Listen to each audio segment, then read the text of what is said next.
Şahane.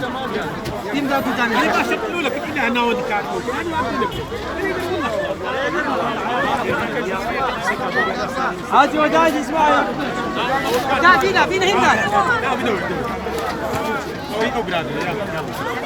شوف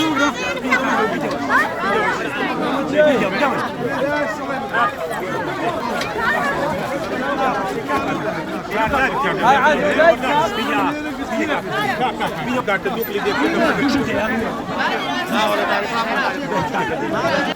ما بدي انت بس تستنيش يلا بيدي انت ابدا بس باقي كلا بارك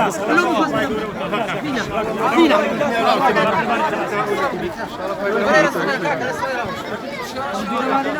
نزل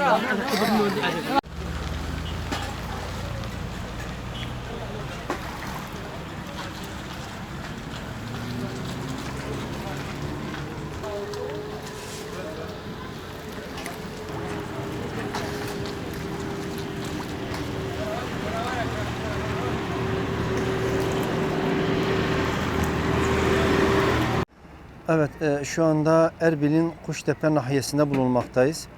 Selin bırakmış olduğu enkazın şu an görüntülerini görmekteyiz. Sözün bittiği yerdeyiz. Dolayısıyla olayın ne derece ciddi boyutta olduğu görülmektedir. Bundan en çok etkilenenlerden bir kesim de esnaflardır.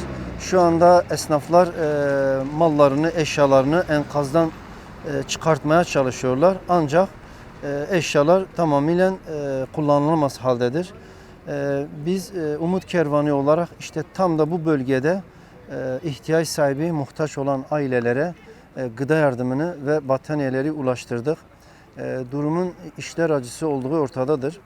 Dolayısıyla Umut Kervanı olarak inşallah bu yaralarını sarmaya vesile olma açısından bulunmaktayız burada.